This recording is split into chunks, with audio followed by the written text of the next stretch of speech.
Oh boy, hello everybody, welcome back. It's another episode of Wireheads, and I just need to make sure that my mic is working. It is, thank God. Hello, my name is Emmerron. I am one of the two co-hosts of this crazy little thing that we've been doing. This is our 39th episode. We are, because we had to skip quite a few episodes in the midst of both the start of this year and the kind of end of last year, or not end of last year, but yeah, some of that too.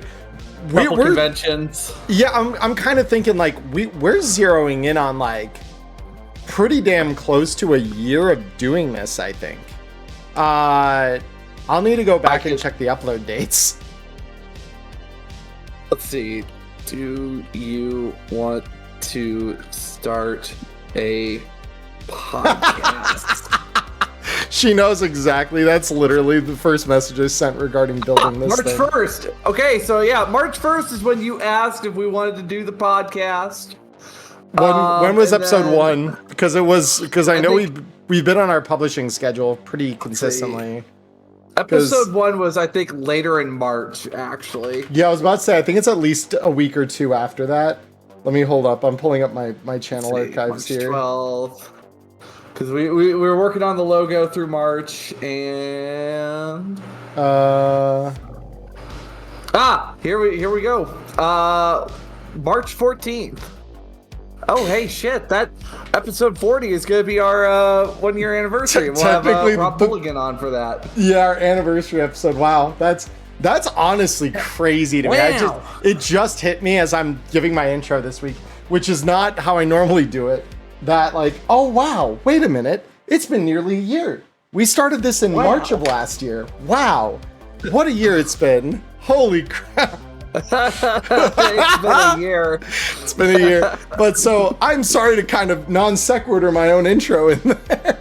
But no worries. I am Emmerron. I'm one of the two co-hosts of this crazy thing that's been going for, as we just discovered, very nearly a year at this point. I am a professional GM over on StartPlaying. And I am the occasional content creator over here on YouTube and Twitch. And of course, joining me as always is my co-host. Hello, everybody. I'm Diamond Dust. I am also a professional GM over on StartPlaying. I also do a lot of streaming over here on Twitch and working on stuff for YouTube. Don't worry, Gutter Rush is on its way. So please stop asking. It's coming. It's coming. Yeah, no, I feel the same way because I've got there are 3 games that I am obligated to run. So for those of you who watch this that usually hang out in my end of chat and were there for my subathon in September, there was a I have a mandate, a legitimate mandate for 3 games. I have Scum and Villainy, Blades in the Dark, Call of Cthulhu that I have to run at some point here. I know Call of Cthulhu about well enough that I think I could run it now. It's a matter of finding the time and people to run that game. Blades in the Dark, I'm still miles from. I need to finish reading the book, and I barely started it, unfortunately. It's been a pretty insane start to the year, and things are kind of rapidly changing. So it's one of those things where keeping on top of the things that I have to do versus zoning off and doing a little that existential dread middle distance staring is they're in tight competition with each other these days. But I'm getting to it. I'm getting to it. So I suppose we should start where all good things do, which is at the beginning of today's episode. Which is we're going to be talking about writing new characters, which in a lot of ways I think kind of Diamond and I were kind of doing the thing I mentioned last week where it's 5 minutes to showtime. What are we going to do? And it was this that kind of came off of our grand list of topics that we keep in reserve for just such a panicked occasion. And it feeds kind of nicely into some of the stuff we've been talking about in the last few episodes where this is, again, just kind of furtherance of what do you do when you're building a game? What do you do if you're... And this applies on both sides of the table, I'm also going to add, which is why this doesn't say writing NPCs. Because while, yes, I think GMs proportionally are probably going to use some of what we talk about in this half of the episode tonight more than the players do. Both sides benefit from this. And if your GM is particularly vicious, players, you might get more use than I'm giving you credit for out of this. Because you, like me, might have suffered a character loss in session 2 of a campaign. I was the GM, so I inflicted. I didn't suffer, but if anything, I enjoyed it a little bit, maybe a little too much. But so I guess let's start. Let's start on the player side, because I think that ultimately, or well, Diamond, would you rather have us start on the player side or the GM side, given that I know with your half of the episode, it kind of tilts both ways the same way? Let's kick off player side first. Okay. To get everyone's attention, and it's just like, oh, well, let's get forward. It ain't about me. Anyway. Yeah, right. Yeah. Thank you for reminding me of the YouTube metagame here. Yeah, of course. So with the player side of this, I think the first thing we should probably talk about is life path. Your character is more than numbers in Cyberpunk. And this can very well be true of other games as well, I will add. There's a lot of TTRPGs that I've played recently where what you are in a more vague, sort of like flowery sense is honestly just as important, if not more important in some cases, than what your statistics say you can do. Which is kind of incredible, especially when I've found games that do that. I know not everyone's going to be super jazzed about that in the way that I am, because I know there are definitely people out there who are like, give me my stat number crunch. I want to optimize. I want to get more powerful in the most optimal way possible. And it's like, okay, sure. But I think when a game demands some style over substance, like Cyberpunk tends to, where the floor and the ceiling of power is so relatively close, then you compare it to like a game like, say, like Dragonbane or D&D, or like Fabula Ultima is another one that I've been kind of really interested to talk about more on my channel. Those have power ceilings that are like a mile off of their floor, whereas Cyberpunk, I think Diamond and I both mentioned it before, that like you can be at the end game of a Cyberpunk campaign and like have a character who is like rank 6, really accomplished, die, and like be replaced by a rank 4 nobody that just entered the edge running life, and it doesn't really feel that off when you have that happen. Mm-hmm. Like the floor and the ceiling are tight enough that you can do that and not suffer a ton of ill consequence for doing so. So I think that doing the thing where we define a character by their life path more than their statistics, and even allow our statistics to be informed by that life path, is kind of a great way to do it. I know typically, like when I build a Cyberpunk character, more often than not now, like obviously there are things that I always kind of want. I think anyone who knows about what Ref 8 looks like for their character, they're gonna want to try to do that. But I would also say that I've seen some very compelling sub-Ref 8 characters lately that are very cool, in part because of what their story is. Because they start the game off addicted to synth coke. Like I had one player in one of my new games that literally was like, oh, I want to start my game addicted to synth coke on my character because he's a rocker and he probably is. And I'm like, hell yeah. Like if that's something you want to take on at the start, like I won't say no to you. Like that feels right. And so by necessity, unless he's taking synth coke, he cannot dodge bullets. Doesn't matter, right?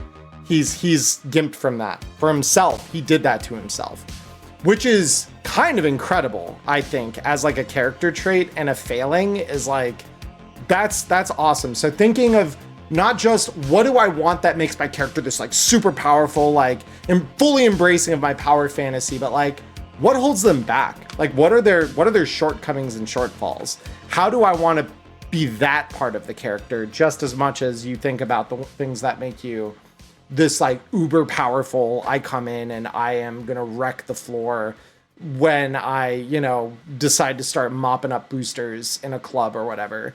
I think that's kind of the first place that I'd like to kind of take it is what are your limitations that you're building into the character? And Life Path is a great start for that. I don't know, Diamond, do you have something to kind of add when you start to write a character? What kind of do you think of first? So, Life Path, of course, for me as well, is an important aspect of creating the character. But also, one of the other things I look at is what is the function of this character? What are they doing? What are they doing? Why are they doing what they do? And that is some stuff that is defined in the Life Path, but something I suppose as a very much I'm going to look at a couple characters that I've created that are present in your games. So first things first, we've got my fixer Evergreen, previous spy, reflex 8, high cool. Very much handguns are her thing, and also leveraging people is another part of her setup. And Fixer is fun. I do enjoy playing, and like even between Evergreen and Skimmer, those two were very different people. Evergreen was also very much a person that didn't like loose ends. Her main function in the party was very much to leverage people to either get more of a payout, get more information out of people, or as well keep the party on track as best as possible. And she kind of walked into a bit of a train wreck of a party. Yeah, talk about a group of flawed people. And I think I think that is kind of the thing too. Like sometimes your characters find flaws in the midway, not at the start. They're like, Absolutely. We're riding high at the start, and then by the midpoint they're like, oh, we became a fucking train wreck real quick. Oh yeah. But then we also have we have Summer, my fresh out of the Continental Brands Education Academy exec, who Gunmart is definitely a reliable brand, so she thinks. She's not very smart when it comes to weapons, not very streetwise, but she's very book smart. So I thought, okay, maybe I might do someone that is very much more education first compared to actual combat, and I'm going to, but also still find ways to, talk to people. So HR rep also happens to be well versed in the books. And her function is very much more going to be when we call for those really weird education checks, I can somehow manage it. Yeah. Because sometimes the GM will call for like, all right, roll me bureaucracy. And everyone's just like, what do you mean I can't just use shoulder arms to solve this problem? Well, and in fairness, I think that there's some roles obviously that lean more into that anyway. And they are simultaneously, I think, some of the least played roles at a table, usually, which are like Lawman and XX are like the two that I think have the highest odds of having something like bureaucracy, because they're the ones who are the most entrenched in it. Fixers might to a limited extent as well, I guess, but like... Oh, absolutely. And medias could as well, but for them it's much more of a, who are your like typical sources of like information or goods? And like how often do you have to like cross the red tape that exists within bureaucratic nightmares, like the ones that can exist in corporate environments or political environments. So it is pretty interesting. I think that that is a good look at it too, though. Yeah. So, like, between life path and function, those are like some really powerful tools for you to figure out when you're creating your character. Like, what is your objective? Like, what do you want them to contribute to the party? So, I suppose what is a certain way that when players are creating their new characters, like, is there like, I mean, I know we like the pre-Wireheads thing where I was hanging out with you while we were kind of sifting through all the different roles, kind of helped tell like what the different roles were associated with, but like, when we look at creating it, when you yourself are looking at creating a character, Emmerron, outside the life path and the numbers, do you think gear? I feel sometimes some people will look at a piece of gear and it's just like, what can I do with this thing? Oh, I think I think gear can be just as important as any of those other things. I think of in season 2 of Neon Inferno when Ghost came to, like, we were in the planning phases still where we're building characters and stuff, which is perfectly appropriate for this topic. And Ghost came to me and he's like, hey, I want to make this like back alley drug cooker, essentially. Like I want to make this guy that basically just makes blue glass in his spare time. And like, it's his kind of the thing he does for money is sell that to the people who are looking for a little dose of happiness. That's how he got his handle. And I'm like, that's already a cool story. And he's like, so because of that, of course you need to be able to defend yourself if you're doing any kind of larger scale operation, which at this point I'd like to think his stuff is at least well known enough to kind of be known within his general area. And as a result, there's always going to be someone trying to, like, you know, step on your turf and do some shit, right? And so I wanted to have a weapon that really, like, honored the fact that he is not at all affluent, right? And he's probably even at this point barely an edge runner. Like, he's just, like, kind of hitting his stride. So he took the, it's the, what's it called? The Matchmaker.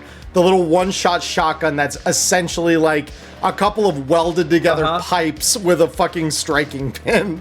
And it's like, but that informed some of his character because he's like, yeah, this has been my gun for the longest. This is Blue's weapon. Like, when things would get bad, this is the thing that he would lift up and like defend himself with and then take their gun and like work from there.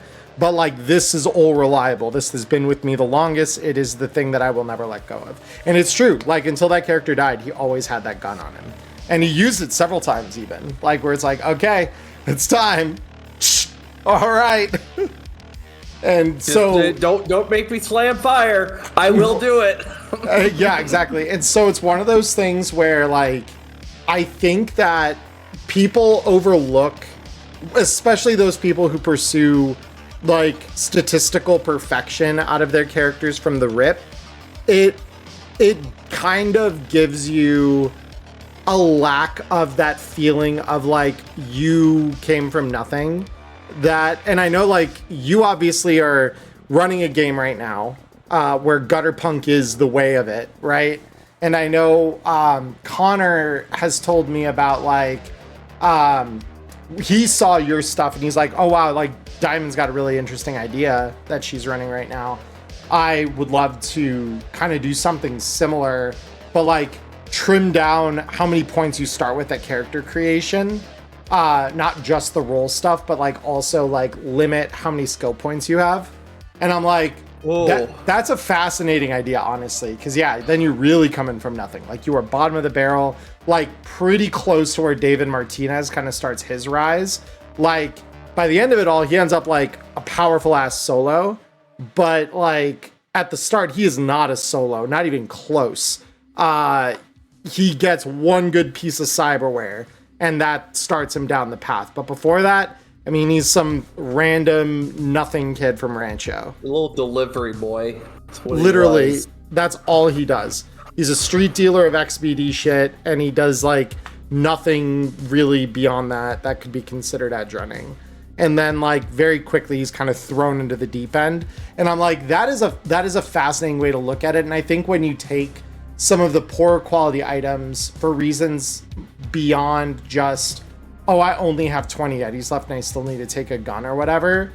I think that it does lead to some very interesting character quirk elements, or like maybe you're a brand loyalist. You know, we always talk about, like, I think this is also appropriate given this week that AMD and NVIDIA both launched new GPUs at this point, and you're going to have tribalists on either side of that, right? You're going to have some on Team Red who are like, NVIDIA sucks ass. To be fair, this time around, they really do suck ass, and I generally like NVIDIA.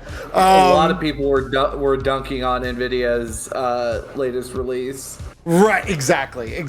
And that's kind of where, like, you know, we have Team A, Team B. There's no doubt probably going to be the same type within communities and sub-communities of Night City that, especially for guns, I mean, we all know gun people that are like extremely like, well, I'll never shoot a fucking Glock. Those things are polymer bullshit. Bro, fuck. Oh, okay. Yeah, like, you know, I'd be out at the gun range with my Smith and Wesson, and I had people like, bro, you should try shooting Glock. Have you ever tried shooting Glock? Like Glock. And it's just like, stop telling me about your Glock. I don't care. Go suck one. It was gonna happen at some point. That was unavoidable. That was a line that could not be changed. It's a canon event. Away. Yeah. Put your Glock away. Yeah. So bottom line in saying that to begin with is, I'm sure that there are just as like enthusiastic people within Night City who would say like, oh, Glocks are bullshit, or oh my god, Glock is the best thing ever, right? It's gonna be the same thing where it's like, oh yeah, I don't shoot it unless it's Militech, right? Or man, they don't make them like they used to. Arasaka leaving the city, massive loss for the gun community in our town. Like, you know. My exec is running around with just a Gun Mart special. It's so good. You know, she believed the advertisement. You know, it's affordable and reliable. Yep. Because definitely didn't see all the videos of Ziggurat scrubbed. Yeah, well, I mean, to be fair, Ziggurat didn't scrub them altruistically. They got paid by Gunmart. We all know they got paid by Gunmart to do it. Yeah, it's a revenue stream for them. You know, it's kind of like the National Enquirer and similar rags that are just like, we don't care how many lies we publish. We'll just offset the cost of the legal battles through how many copies we sell writing salacious shit. It's the same thing. There exist garden patches dedicated to the same shit. People like Malarkey wouldn't exist without it. Exactly. So yes, Gary Summers. Oh yeah, and also accent. Yep. Accents as well are very good for characters. They are, especially if you give them like very odd tones. I decided to break out the old Midwestern accent for Summer, and she embraced her curse. I am probably the least threatening sound. I sound probably the least threatening of the party. Probably. Just to put it that way. At this point, it's probably a tie, I'd say, between you and Faust. Because Faust just has a silver tongue. The moment you realize what Faust is cooking, though, Faust is a viper, dude. Like, so I guess this leads into something then that I can throw at the wall here for another thing, like Sweet. When you're character writing, because this is something they started doing in Hope Reborn with the character bios, or technically it's a Hope Reborn Plus. It's the director's cut DLC for this, but every character in the book has like 3 or 4 adjectives that determine how they're to be role played, essentially. And I would encourage all players and GMs for characters you write, no matter which side of the table you're on, to do the same. Like, define like 4 adjectives that describe what the character is or how they behave in most general contexts, right? And this can be something like nervous, it can be something like headstrong, loud. You could get a little more niche, like I'm sure Erica, if she brought Pixel back to the table ever, would be like fluff-headed valley girl would be a descriptor she'd probably throw at it. because that's pretty much the way she played Pixel, like any time that she got her onto the table. So yeah, it's having those adjectives can really help, especially if you're having a hard time thinking about like, well, like there's this whole like history. That's kind of what our life path is, right? It's a kind of a history and set of values for a character. And this also can apply on both sides of the table. I encourage GMs, especially if the character is like more of a major character, do not be afraid to roll them a life path and like define who they are. I'd also encourage everyone to go one step beyond just the life path. So like you might say, for example, in the life path, like, where'd you grow up? I grew up in like a nomad clan, right? Like I was going town to town in a nomad clan, you know, doing whatever it is that we needed to survive. Well, let's talk about, okay, what were the like values of that clan? You know, what were the things you picked up as a kid having lived that lifestyle? And like, it doesn't need to be much. It needs to be maybe a sentence or two after that to define like, what does that mean for your character? Like, what did they take from that has made them who they are? But that matters. Like I've always said that the life path is a great set of writing prompts. They're a great set of like introductions to the character and their personality and who they are. But they stop just a little short of being really definitive of the character. And that's what adding that extra question of like this, but then why does this matter? Stacking that on the end and then writing the answer to that for the character and like defining that and like what has that given them that is important for them to have made it this far and be doing what they're doing now, you know? I think that is a very worthwhile line of questioning that we can all kind of pursue with writing new characters.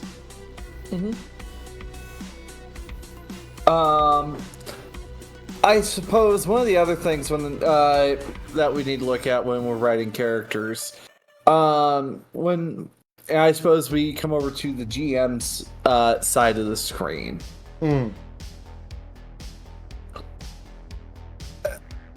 Every NPC that is put into your world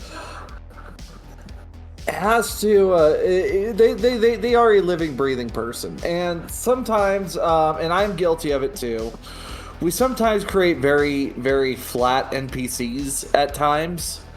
Sure. And one of the thoughts I was having when we create NPCs is like, how do we give them that extra layer to you know, give them that personality? Like they've actually, you know, grown up and they've got experiences. Like where do we begin there?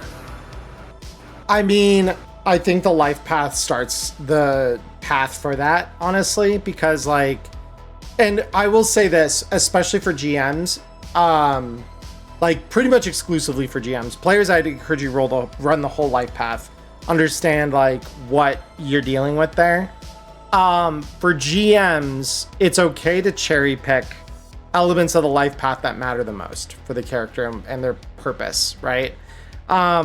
So if your character is big and important enough that you're caring about how they present themselves and the plan is to make them appear more than once in the story, what I'd recommend is find the aspects most critical to making them who they are now, in terms of like, you know, maybe that's where they grew up, maybe that's the kind of childhood that they had, you know, like the environment that they lived in, maybe it's the crisis that they endured, like a family crisis, just like an edge runner would, but they took it a different path or whatever. Those are all viable starting points. I would say beyond that, what I would probably do is contextualize them to your story. Like if you're building a big, bad, evil guy, right? They should probably have an input or care about at least one or two events that have caused the players to gain a reputation at some point. Because by necessity, if they're a big, bad, evil guy, they're going to act in opposition to your players at some point in the story. And that also matters, right? That starts to matter a little more. So you add that as context when you start writing out kind of the things that have made them who they are. Their response to the players' reputational gains and like what the players are known for. We kind of see this echoed, I think, pretty nicely again in Cyberpunk Edgerunners, which I use as a reference a lot when we're having these kinds of conversations, because we see Arasaka and their like intelligence people that David ends up kind of coming face to face with via Atom Smasher by the end, and like that sort of like internal dialogue, so to speak, of like, we're noticing what this kid's doing. We have some things we might gain by manipulating his headstrong pursuit of these ideals to our advantage. And the sooner we do that, the more profitable things might be for us. Like, that's what the reputation system is also kind of there to help supply, is hooks for your villains, right? And I suppose when we look at allies in the way that they can be introduced in, and this also includes, the life path of the player characters is a great spot to start. Mm-hmm. Because it does create like that event. Like, do you like with these friends, you might have a friend that has a similar upbringing. Yeah. So you'll have someone that's relatable that might know where to find certain things that might just be out of reach for you. Of course, tragic love affairs, because we always just need that little bit of just tension of running into the last person you want to see, because sometimes there's some enemies you would rather see before your ex. Trust me. True. I know. It is true. But also, also the allies that can be made through the party via reputation is important as well. I am going to take, for an example, I'm going to take one out of my group for Tales of the Red. They ended up making really good allies with a whole courier network that the Fixer will lean on from time to time. Is just like, hey, I need this here, like, now. Can we have that happen? Mm-hmm. And, just pay a small fee, and then boom, same day delivery. It is between that, the media getting a hold of some like really good contacts in regards to basically raiding a movie studio, and by random chance getting in contact with some very, very big faces. Yeah.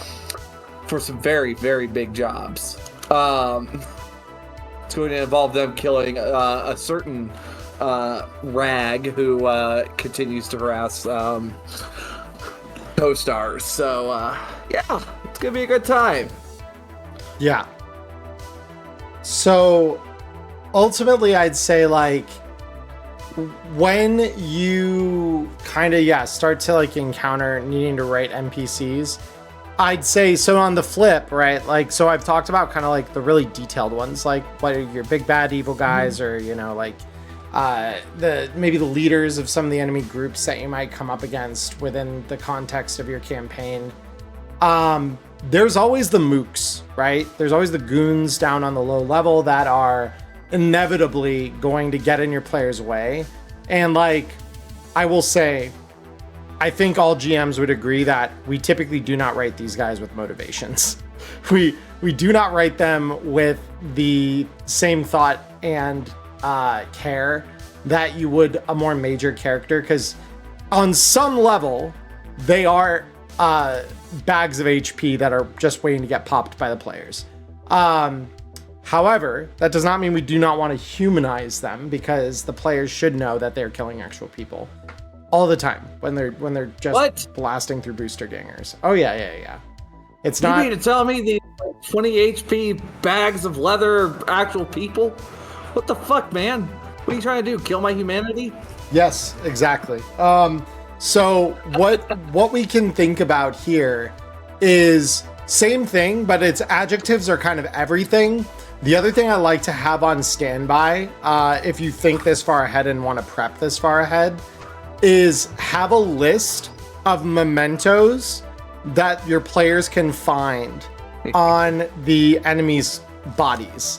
I'd encourage you to actually use the life path listing for like what is their most prized possession, and just have like a couple of those standing by based on like what kind of an enemy your players are up against. Like if they're up against a booster gang, you know, find some trinket or possession or something that like any booster ganger in their group could potentially have.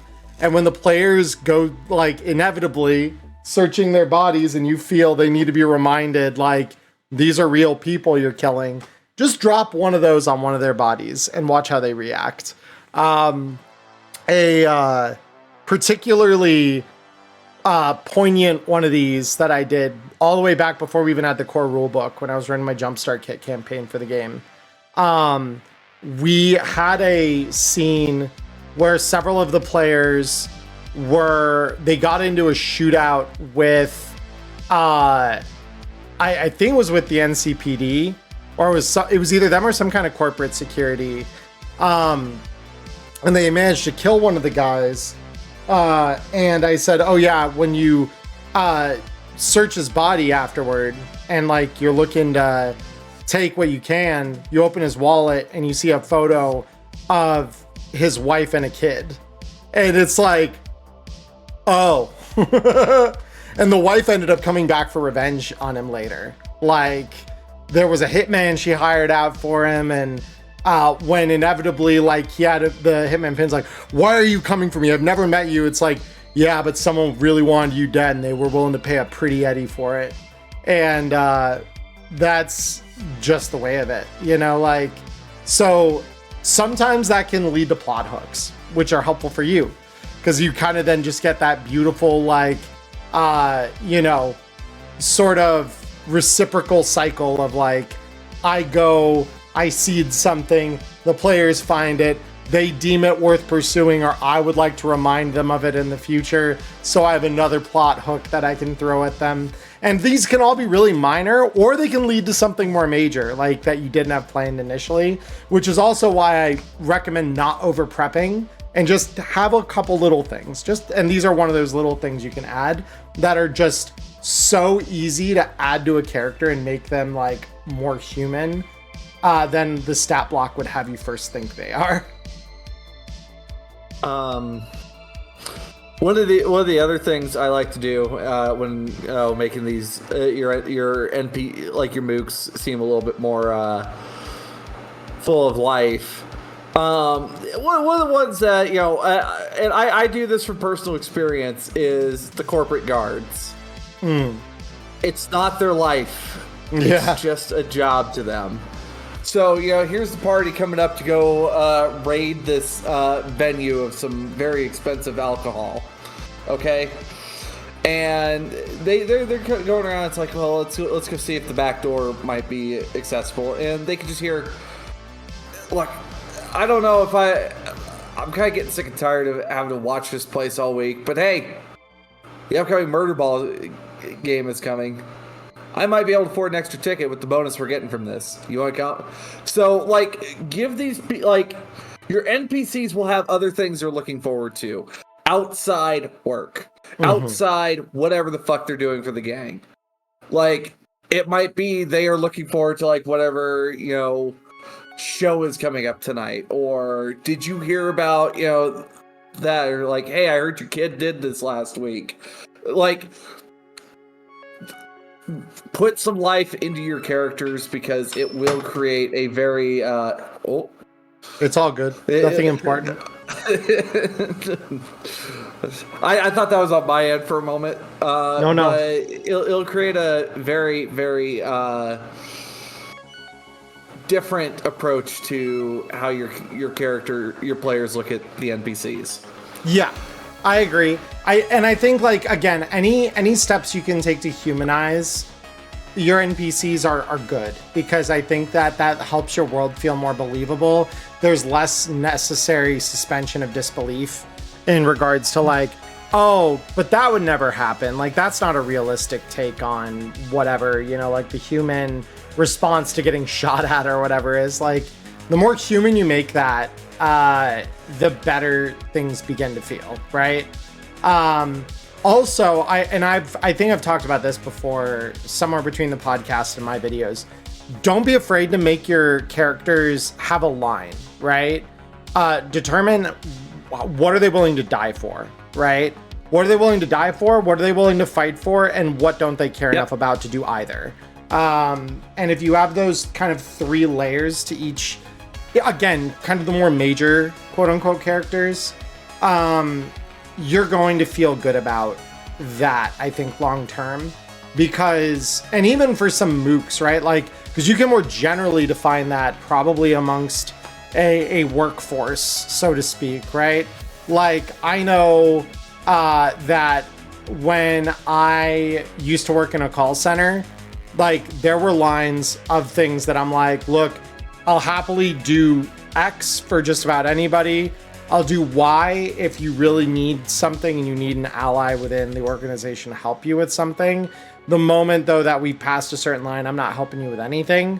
It's the same thing for most of the people I worked with there, right? Like, we're not gonna do the moving of heaven and earth for you on a whim. Like, we're probably going to, like, try to do 90% of that, but we're not gonna go all the way unless we really, really feel as though, like, it is something we need to do. And, like, it's the same thing when you come up against opposition. There's plenty of those people that this job is not their life. It is not important to them.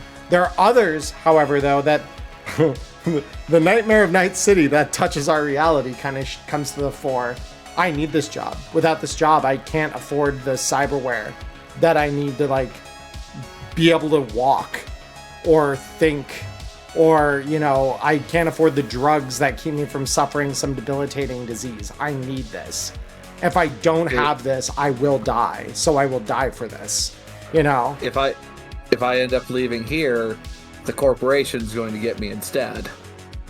Right. Especially for, like, maybe guards that are working a black site, and, you turn around and start running away, Savoil is going to turn the gun around on you because you know too much. Yep. I suppose something, but then, you look at a group of scavs that are walking out with a bag of junk that, that it may have been your junk, but they're probably going to drop the bag and run if you start shooting at them. Yeah. Because it depends how much risk it. Well, it depends what's in the bag. Sometimes if it's just a random group of odds and ends in there, like, they'll probably that bag's not worth their life probably. But if they're out of food, or if in fact that thing maybe is like, they've talked about it, because, like, this could also happen to your Edge Runner crew. GMs, if you want to be a little evil, they're at the end of a month, a very lean month, right? They've barely been able to scrape enough together to afford a rent at, like, one of the shittiest cube hotels in the city. They got just enough on top of that to afford their kibble, right?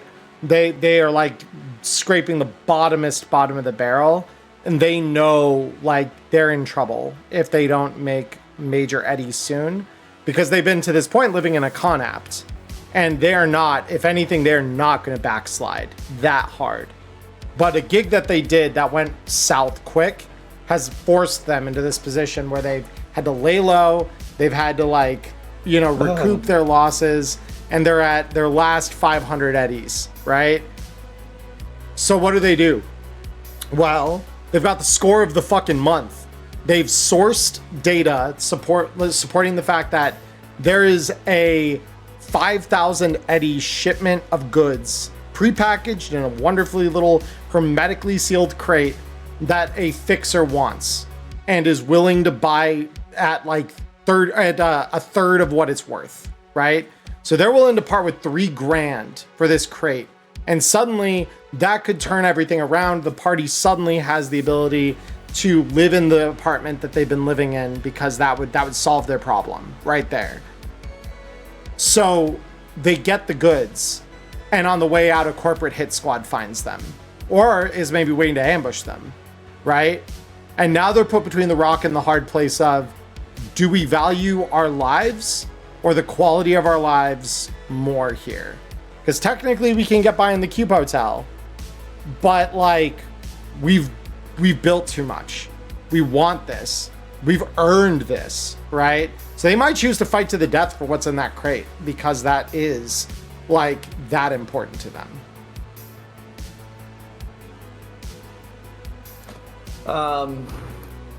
And then I suppose when we look at another part of character creations, and not all characters are going to have a finalized goal right out the gate. Yeah. And all of them evolve over time. But when you create new characters, not all characters are going to have the same goals. Keep that in mind. Try something different each time you look at different life goals. I've had some characters who, by the same means, who will try to accomplish different goals by the same means. Mm-hmm. I have two different fixers. One of them, was living by her principles, ended up dying by them. The other one is just trying to, just get a leg up on life. And they both practice the same way. They organize jobs. They work within their communities and work with an edge running crew. But different goals will mean they're willing to do different things. And also at the same time, I do feel that, like, I don't know about you, Emmerron, but a character's principles are kind of like an important thing. It's just like, what is, like, what are you willing to do to get it done, and what's going too far? I mean, I think inevitably that follows the same kind of strata I was just talking about, which is like, how far would you go for what you want, right? Or for what you, if you have a line in the sand as far as like, this is a line which I will not cross, right? Your moral, line in the sand, so to speak, right? Is there anything that would compel you to cross that? Like, if you think about that within the, mindset of your character, I think that that's also definitely good to think about up front, because it is very, like, potentially very, like, important to the character, all things considered. And it also leads to some very interesting moments later, but where, like, okay, but like, just like the scenario I just described, your back's to the wall, you need to steal from maybe someone that you have particularly, like, have no ill will toward, or maybe even like, right? But this has become necessary for you to survive, right? What do you do about that? Like, when the chips are down, backs to the wall, what do you do, right? Yeah, a prized vehicle of your nomad pack. Like, do you choose your family or do you choose your well-being at that point? Right. And then I do think, last thing, also, when we look at life path, also look to your role life path. Yep. Your role life path, it may define giving you an enemy. It may define what kind of movement you are trying to create. I'm trying to think. What else what have you drawn from role life paths, Emmerron, when you're looking at your players? I typically, for role life path, will usually I'll look at the who's gunning for you, because if I don't, it's definitely, we discovered after I think I brought this up on a different episode, that those are not every role that has who's gunning for you listed. Yep. But for the roles that it does, this essentially gives you an implicit, maybe not explicitly an enemy, but it gives you an implicit, like, there is a force working against you here somewhere, right? And or potentially working in a way that maybe isn't strictly against you, but it does make your life harder because they're going to try and edge out any competition that they have for your skill set, your attention, whatever, right? And so the way I look at role life paths, I think that's probably pretty useful. I would also say for those life paths that have something like, what does your workshop look like, or what does your like workspace look like? That can potentially kind of help settle down some of the more nuanced bits of a character. Even for NPCs, this is applicable. Like, because if you want an NPC who's a fixer, you want to ask yourself, okay, well, what is the space that they meet with most of their clients look like, right? And like feel that out. And maybe you've already thought that one through because they're coming off the back of what we talked about last week, which is I've already built a location and they just work out of there and that's the spot they meet their clients in. But maybe you haven't gotten that far, or maybe you have the general gist of the location, but maybe they have their own little private lounge or meeting room or something that they do, and that has a different vibe from the rest of the location. And so when they take people into the back of that, I kind of think a great example of that, honestly, to look at 2077 for a moment, Phantom Liberty in specific, is that I think it's called the Broken Hearts Club. Broken Hearts Club. Yeah, it's the one where you that Mr. Hands owns, and the club itself is fairly classy, like on its own right, but it is still a club in the middle of what is effectively a combat zone. But you go into Hands' private residence or his office where he meets with you there, and there is nothing that would lead you to think, oh, this is a combat zone. It looks nice. You look like you're like in like over in downtown, like right. on that. You're like, yeah, you're practically in like downtown or Charter Hill, just like looking at the like, wow, this is nice actually. And so sometimes like setting the vibes near enough each other, kind of like that, but like definitely elevating, like when a fixer calls you into their club to do business, they don't want you necessarily mixing with the rest of the people that are there. They're there to party. You're here to do biz, and I want to respect the difference, right? And maybe some fixers don't care, but if yours does, that in and of itself is a statement about who they are and their character, right? So that is another thing I think to kind of keep in mind for the role life path, what it can give you. I suppose one that I actually brought up. One of my players had started playing a media, and one of the people that they had befriended had become part of a plot twist where they have become, and the media is always all about going by the book and telling the truth no matter what. It now changes because it now is possibly changing because one of their friends is now in the crosshairs of this big story that could score them a big payout. And it's just like, you as a media have a reputation for always telling the truth. What happens if you don't do it this time? And that is important with character creation. How important is reputation to you as well? Yep. My current fixer, she is pretty happy with like staying at reputation 3, reputation 4. As soon as she hit reputation 10, it felt like the roof was on fire. It was a mess. It was awful. It was stuff. Bad.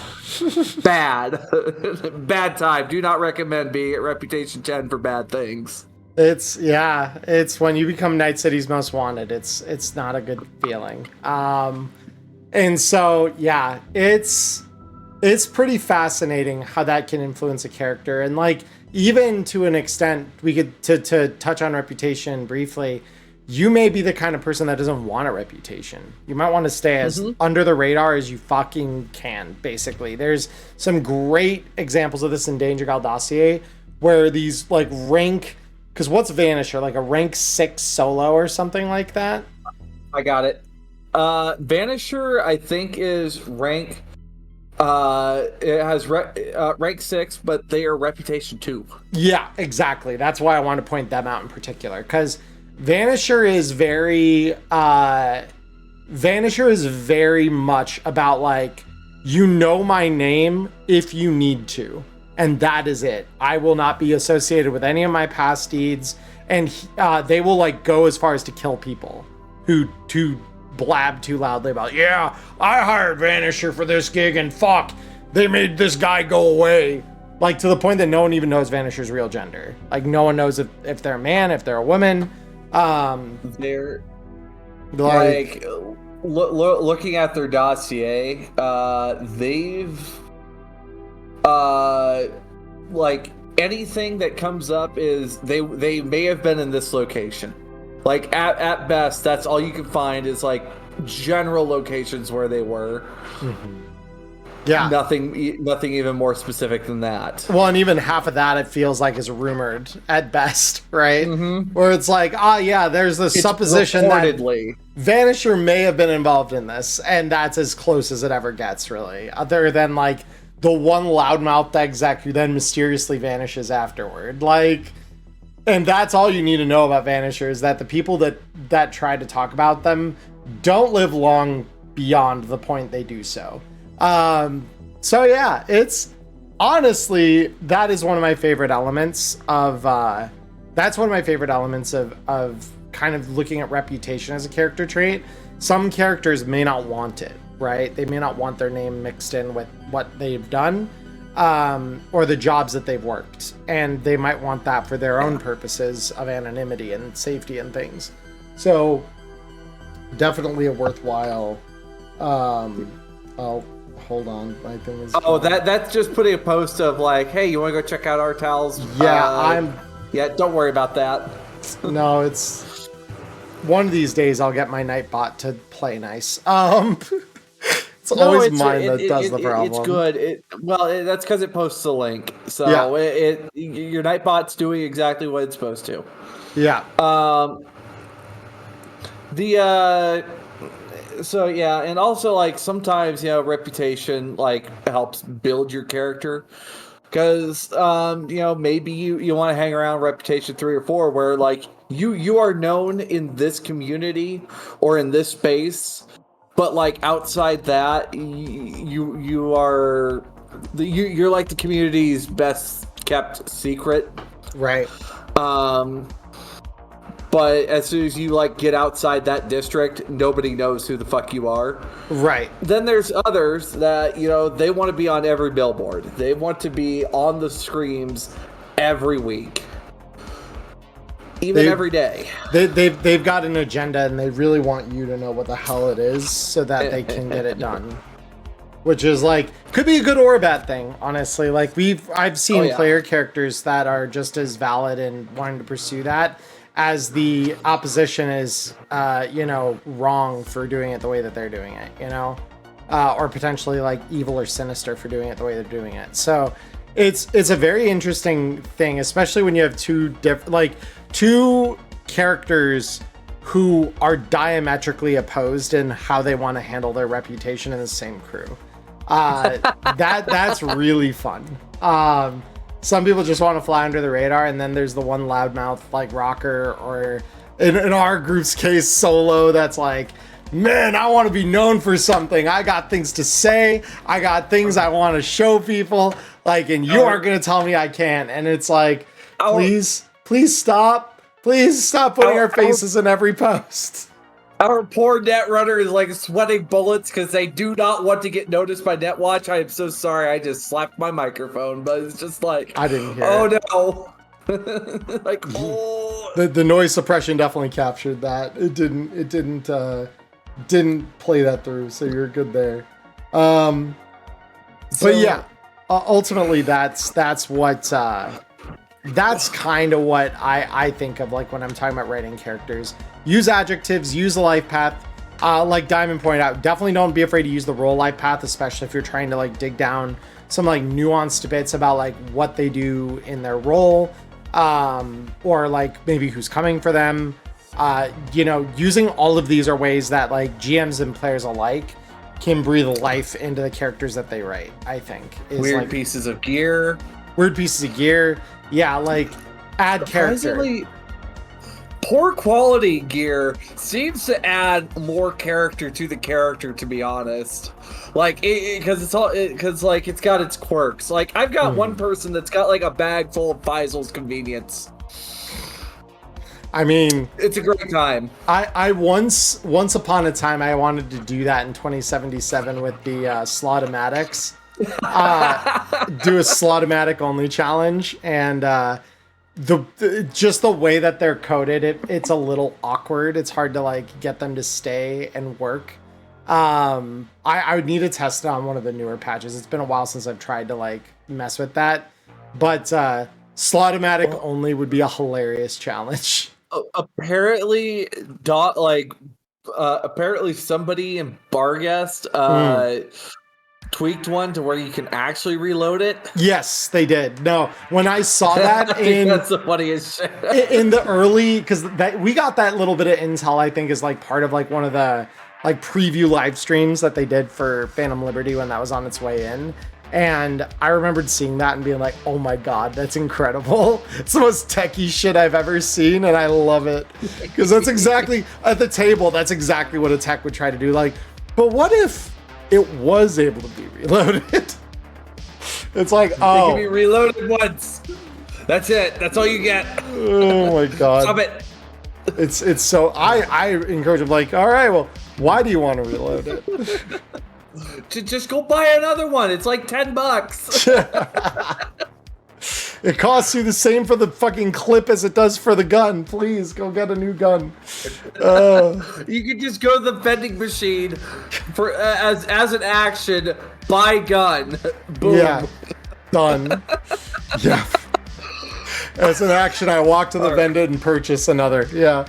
But yeah, I think that's going to kind of do it for my half of the episode this week. So those of you who are with us here on Twitch or who are watching this later on Spotify, of course, we're going to roll right on through to Diamond's half the episode. If you are watching this on YouTube, linked down in the description is the link to her half of today's episode, where we are going to be talking a little bit more about skills, namely the more offbeat, unique ones that don't see enough love.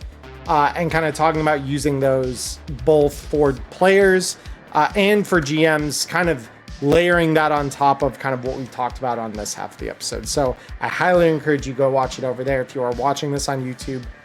For everyone else, though, we will see you in just a few moments over on Diamond's half of the episode, so do not go away. But yeah, anything else you want to say about things before we kind of move over to your half, Diamond? I think we're good here. So I'll see you on the other side. Yep. Bye-bye now. See you guys.